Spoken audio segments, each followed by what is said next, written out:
મારા બધા દર્શકોને મારા સીતારામ. મહાવીરસિંહ સિંધવના મોત બાદ એ ચર્ચા સ્વાભાવિક રીતે થતી હતી કે શું મહાવીરસિંહ સિંધવ જેવો વ્યક્તિ જેમના પર આટલા ગુના નોંધાયેલા છે, જે પોલીસ ચોપડે એમનું નામ નોંધાયેલું છે, એ પોલીસથી ડરીને શું હકીકતમાં ચોથા માળેથી કૂદકો મારીને પોતાનું જીવન ટૂંકાવી શકે? એ બાદ ગુજરાત તકની ટીમ એમના ફ્લેટ પર પહોંચી તો સવાલ વધુ એક ઉઠ્યો કે એમના ઘરે કઈ યુવતી કોણ રહે છે, એટલે કે યુવતી કોણ છે? કારણ કે એમના ફ્લેટમાંથી યુવતીઓના ચપ્પલ, એમના કપડાં, એમની એસેસરીઝ ઘણું બધું અમારા કેમેરામાં કેદ થયું. ત્રીજો સવાલ એ સૌથી મહત્વપૂર્ણ એ હતો કે મહાવીરસિંહ સિંધવ જે દિવસે એમણે જીવન ટૂંકાવ્યું અથવા તો બીજું કંઈ, તો શું એમની સાથે કોઈ હાજર હતા? તો એનો જવાબ પણ અમને મળી ગયો કે એમની સાથે કોણ હતું. ચોથો સવાલ સૌથી ઇમ્પોર્ટન્ટ કે પોલીસની કામગીરી આખાઈ કેસમાં શું શંકાસ્પદ છે કે પોલીસ વ્યવસ્થિત કામ કરી રહી છે અથવા તો પોલીસ જે દિશામાં આગળ વધી રહી છે એ દિશા વ્યવસ્થિત છે? આ સવાલો ઘણા બધા છે અને આ સવાલોના જવાબ મળવા જરૂરી હતા. કારણ કે મહાવીરસિંહ સિંધવના મોત પર અમે જે કંઈ પણ વિડીયોઝ બનાવ્યા, રિપોર્ટિંગ કર્યું, એમાં કેટલાક લોકોએ કમેન્ટ્સમાં પણ એ પ્રકારની લાગણી વ્યક્ત કરી કે આમાં કંઈક છે જેની તપાસ થવી જોઈએ. અને એટલા માટે જ અમે પ્રયાસ કર્યો એવા વ્યક્તિનો સંપર્ક સાધવાનો જે મહાવીરસિંહ સિંધવના નજીકના છે અને લીગલી પણ એમના સાથીદાર છે. હું વાત કરી રહ્યો છું મહાવીરસિંહ સિંધવના વકીલ કશ્યપ શુક્લની, જે એમના જૂના મિત્ર પણ છે અને સાથોસાથ કશ્યપ શુક્લા મહાવીરસિંહ સિંધવના વકીલ પણ છે. અમે એમનો સંપર્ક સાધવાનો પ્રયાસ કર્યો અને એમણે જે શંકાઓ વ્યક્ત કરી, એમણે જે સવાલો ઉઠાવ્યા, એ સાંભળીને તમે ચોંકી જવાના છો. એ તમામ લોકો ચોંકી જવાના છે જે માની ચૂક્યા છે કે મહાવીરસિંહ સિંધવે આત્મહત્યા જ કરી છે, જે એમણે માની લીધું છે. એમની માટે કદાચ આજનો આ વિડીયો અને કશ્યપ શુક્લની વાત કદાચ ચોંકાવનારી સાબિત થઈ શકે છે. આ આખોઈ વાતનો ખુલાસો કરીએ એ પહેલાં હું આપને કહી દઉં, આપ નિષ્કર્ષ જોઈ રહ્યા છો. મારું નામ નિશિત રાજ્યગુરુ છે.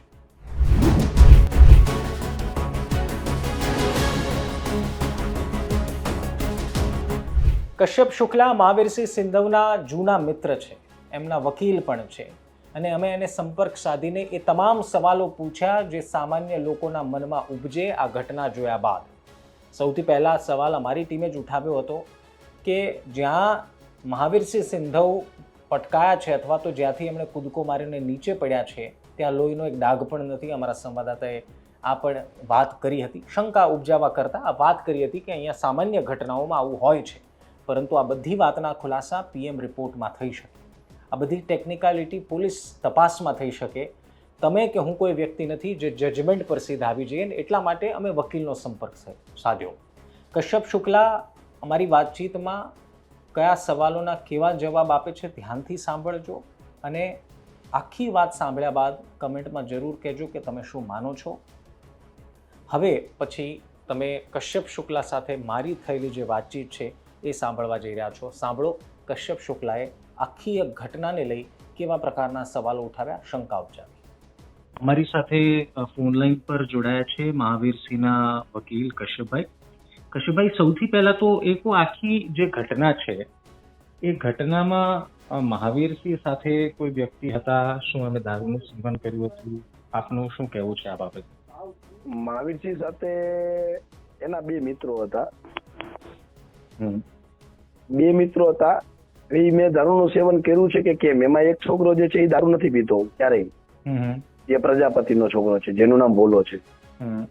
એની સાથે બીજો જે જિગ્નેશ છે, આજ સુધી પોલીસ એને ગોતતી નથી, મળતો નથી, ભાગી ગયો છે.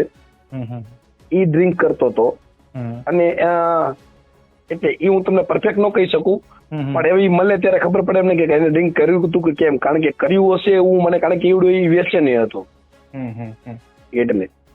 ઓકે કશ્યપભાઈ, એક સવાલ બીજો એ પણ થઈ રહ્યો છે જે બહુ બધું કન્ફ્યુઝન મીડિયામાં છે કે હકીકતમાં મહાવીરસિંહે શું ચોથા માળેથી કૂદકો મારીને જીવન ટૂંકાવ્યું, ધાબા ઉપરથી કૂદકો મારીને જીવન ટૂંકાવ્યું? આખો મામલો શું હતો? કોઈની સાથે બબાલ હતી? પોલીસ આવી એટલે ડરીને એમણે આ પગલું ભર્યું? આ વિશેની જાણ બહુ અલગ અલગ વાતો ચાલે છે. તમને શું માહિતી છે આ વિશેની? આર્મી નો જણ છે, ઈ મરે બીવે આત્મહત્યા કરે એવો કોઈ સ્કોપ નથી. હું એને બહુ નજીકથી ઓળખું છું. જી. ઈ પોલીસ થી ડરે એવો નથી. ઈ ગુજસીટોક નો એને પોલીસે એક એમ કેમ પ્રકારે ગુજસીટોક નો આરોપી, એટલે કે પોલીસ થી પણ બીએ એવો નથી. કે એને ખબર છે કે ગુજસીટોક ના આરોપી ને કે ભાઈ આવી નાનકડી જેવા ઝઘડાની અંદર હું કે બહુ લાંબો ટાઈમ જેલમાં નથી રહેવાનો, કે પછી કશું જે હશે મિનેવલ જે કાયદોની કાર્યવાહી જે થશે એટલે પોલીસ થી ડરે પણ એવું પણ નથી. ઓકે. એટલે ઈ પણ એક શંકાનો અમને પણ એ વિચાર છે કે આવું પોલીસને ડરીને ભાગી ગયો, આ બધી એક વાતો અમને ઘરે નથી ઉતરતી ક્યારેય. તો તમને શું લાગે છે, તમને શું શંકા છે, શું થયું હોઈ શકે? શંકામાં જો તમે જગ્યા જોઈએ ને તો ઈ કબૂતરની જારી રહી ને ઈ મહાવીરસિંહ કોઈ દી ખોલે નહીં. ખોલવાની હોય ને તો તોડી નાખે. કોઈ પણ માણસને કઈ પણ જયારે પહેરશો ને ત્યારે એને ખોલવા ન રહે. તમે સમજો છો, ક્યારે કોઈ પણ આપણને કોઈ પણ વસ્તુ હોય ને તો આપણે ખોલવા ન રહે, એને તોડી નાખી. આગ લાગી હોય તો આપણે દરવાજો તોડી નાખી. એને ખોલવા માટે ડિસમિસ ના પાના પકડ ના ગોતી. ઓકે. એટલે ઈ પણ એક શંકાનો વિષય છે. એટલે ઈ જ્યાં સુધી પૂરતી તપાસ ન થાય સુધી અમે કશું ના કહી શકીએ. અચ્છા, આખા કેસમાં કશ્યપભાઈ પોલીસની ભૂમિકા વિશે તમારું શું કહેવું છે? મારું એટલું જ એવું કેવું છે કે જો મહાવીરસિંહ એમ કે બધા કે પોલીસ હતી ને પોલીસે અહીંયા પહોંચી ગઈ ને મહાવીરસિંહ ભાગી ગયા ને આમ કર્યું, તો પોલીસ ત્યાં હાજર હતી.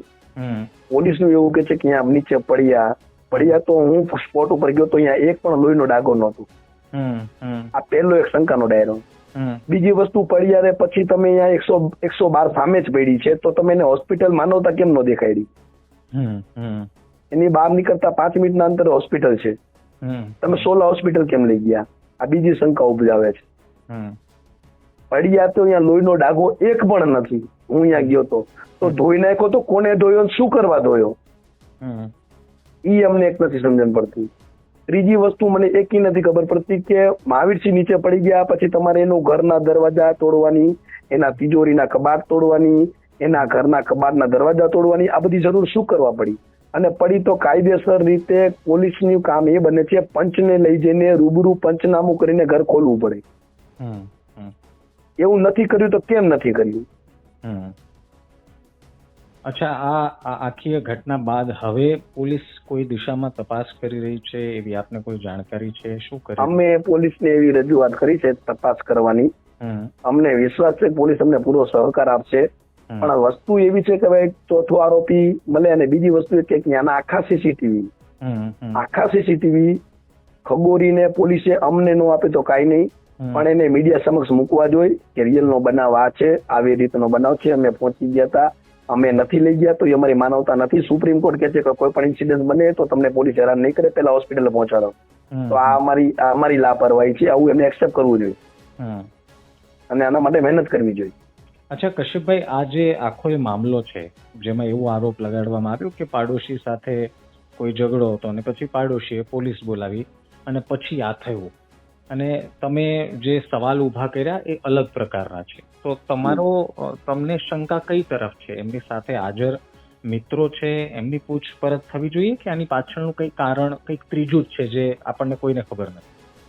આમાં વસ્તુ એવી બને છે કે એમની સાથે એમની ફ્રેન્ડ રહેતી હતી, એનું મકાન ખાલી થઈ ગયું હતું એટલે અહીંયા રહેવા આવી હતી થોડા દિવસ.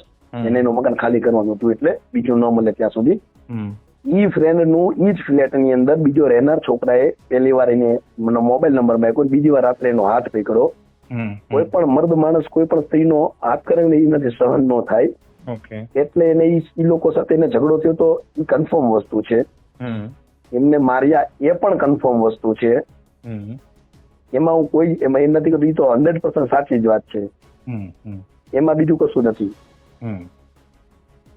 પણ આજે મૃત્યુ થયું નથી, જેની સાથે ઝઘડો થયો એ લોકો કર્યું, એના કાંઈ એમનાથી આ થાય એવું નથી. ભાગી જે 2 છોકરાઓ હતા નથી, એક મિત્ર અમારો હતો, બે મિત્ર હતા, પણ એક જતો રહ્યો છે એ એક અમારા શંકાના દાયરામાં છે. અચ્છા, બે મિત્રો હતા. એક તો અહીંયા હાજર જતો જ્યાં એ છેક સુધી હાજર જતો, એ આજે પણ અમારી સાથે જ છે. ઓકે, એ વ્યક્તિનું નામ ભોલો છે? એ વ્યક્તિનું નામ ભોલો છે. અને બીજો વ્યક્તિ જે છે એ નામ જિગ્નેશ ભટ્ટી છે, જિગ્નેશ રમણાભાઈ ભટ્ટી. જિગ્નેશ ભટ્ટી. અને એ કોઈના સંપર્કમાં નથી અત્યારે? હજી સંપર્કમાં નથી. હું એમ કહું છું કે તો પોલીસે આજ દી સુધી એના ઉપર એફઆઈઆર પણ થઈ. તો પોલીસ કેમ એના નિવાસ સ્થાને જઈને કે એના સગાવાલાને પૂછતી નથી કે તમારો દીકરો 4 દિવસથી ક્યાં ગયો છે, કેમ તમે જવાબ નથી દેતા? અચ્છા, એક સવાલ કશ્યપભાઈ એ થાય, અમે મીડિયાના ઇન્ટરવ્યુ જોયા ત્યારે કદાચ મહાવીરસિંહના કોઈ સંબંધી હશે કે ખબર નહીં, એમણે એવું પણ નિવેદન આપ્યું કે અમને એવું લાગે છે કે આકસ્મિક મોત હોઈ શકે. તો શું આપે અને પરિવારે એ વાતનો સ્વીકાર કરી લીધો છે કે આકસ્મિક મોત જ છે? એટલે કે અમે પ્રાથમિક દ્રષ્ટિએ અમે એક્સેપ્ટ કરી છે કે બનાવ બની શકે છે, પણ શંકાથી અમે પર નથી. મનમાં શંકા તો છે જ, તમે સમજો. આકસ્મિક છે એમાં એના નથી પડતા, પણ શંકા તો છે અમને. અમે કન્ફર્મ નથી કહી શકતા કે કેમ આજ આવું નથી કરી શકતો. હું એને અમે બહુ જ નજીકથી ઓળખું છું. ઓકે. અચ્છા, બીજી કોઈ આપની અપેક્ષા જે પોલીસ પાસેથી જે ત્વરિત થવી જોઈએ, જે અમારા માધ્યમથી તમે લોકો સુધી પહોંચાડવા માંગતા હો? બીજી વાર એટલું ધ્યાન રાખવું, કોઈ પણ આરોપી હોય કે જે પણ હોય, પણ ક્યારે પણ આવું બનાવ બને તો માનવતા દાખવો અને પહેલા એને હોસ્પિટલે પહોંચાડો. આ કોઈ એવા આરોપીઓ નથી હોતા, અને માણસને ગુનેગાર બનાવવામાં ગુજરાત પોલીસને હું એમ કહું છું કે તમે હવે ચેતી જાઓ. આરોપી બનાવવામાં પોલીસનો બહુ મોટો સિંહ ફાળો હોય છે. નથી આરોપી આ દેશનો જવાન હતો, અને ખોટી રીતે તમે ગુનાહિત ઇતિહાસ જોવો તો તમને ખબર પડે કે આને કોઈ એરા ગેરાને માર્યો નથી, એને પર્સનલી પોતાના પૈસાની લેવડ દેવડમાં મારેલા છે. એટલે આ કોઈ લુખો નહોતો કે સ્ટેબિંગ નહોતો કરતો, છરી નહોતો મારતો, લૂંટો નહોતો કરતો, પોલીસ ઉપર હુમલો નહોતો કરતો.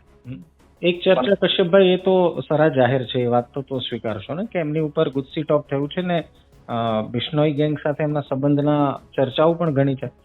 સાહેબ, હું એક વાત કહું છું કે એમના ઉપર NDPS નો કેસ કરવામાં આવ્યો હતો કે બિશ્નોઈ ગેંગ સાથે ડ્રગ્સનો વેપાર કરે છે. તો પોલીસને સી સમરી ભરવાની જરૂર શું હતી? જો બિશ્નોઈ ગેંગ સાથે હતા તો એમને ગુનો દાખલ કરવો જોઈએ. એમ કહું છું, તમે સમરી કેમ ભરો છો? જો હું આરોપી હોય, મર્ડર કર્યું તો મારા ચાર્જશીટ થાય. તો હવે ઈ કેમ નથી ખોલતા કે આ ખરા અર્થમાં બિશ્નોઈ ગેંગ સાથે એના કોઈ સંપર્ક નહોતા, કે ખરા અર્થની અંદર કોઈ ડ્રગ્સ હતું જ નહીં? આવું કેમ, એવું કેમ નથી કઈ કહેતા? નહીં તો પછી ગુસ્સી ટોક લાગુ પડવી. ગુસ્સી ટોક લાગુ પડવી, મારો ભાઈ તમને પણ ખબર છે, ગુજરાત પોલીસની અંદર ગુસ્સી ટોક ના લગાડવા પાછળના ઘણા બધા હેતુ હોય છે, ઘણા બધા એના રીઝનો છે કે આટલી વસ્તુની સાથે ગુસ્સી ટોક લાગે. તમારા ઉપર સિરિયલ એક ને એક શરીર સંબંધી 5 ગુના થાય તો ગુસ્સી ટોક લગાડી શકાય છે. જેમ પાસા લગાડતા હતા, હવે પાસાની જગ્યાએ પોલીસ ગુસ્સી ટોક લગાડે છે. એટલે પાસામાં 6 મહિના લગી છૂટી જતો હતો. મહાવીરસિંહના બિશ્નોઈ ગેંગ સાથે કોઈ સંબંધ નહોતા? કોઈ જ સંબંધ નહોતા. ઓકે, ધન્યવાદ કશ્યપભાઈ અમારી સાથે વાતચીત કરવા બદલ. તો તમે કશ્યપ શુક્લાને સાંભળ્યા. કશ્યપ શુક્લાએ સીધી વાતમાં એ કીધું કે એકંદરે અમે માનીએ છીએ કે આકસ્મિક મોત હોઈ શકે, પરંતુ શંકા તો છે જ. એટલે સૌથી પહેલો સવાલનો જવાબ કે હજુ પણ એમના નજીકના લોકોને મહાવીરસિંહ સિંધવના મોત પર શંકા છે. બીજો સૌથી મોટો ઘટસ્ફોટ, મહાવીરસિંહ સિંધવની સાથે એ દિવસે રાત્રે 2 મિત્રો હતા. 2 મિત્રોમાં એક મિત્રનું નામ ભોલો છે, બીજા મિત્રનું નામ જિગ્નેશ છે. ભોલો જે એમનો મિત્ર છે એ સમગ્ર ઘટના દરમિયાન એમની સાથે હતો, એ બાદ પણ એ પરિવારના સભ્યોની મિત્રોની સાથે હતો, પરંતુ બીજો મિત્ર કોઈના સંપર્કમાં નથી.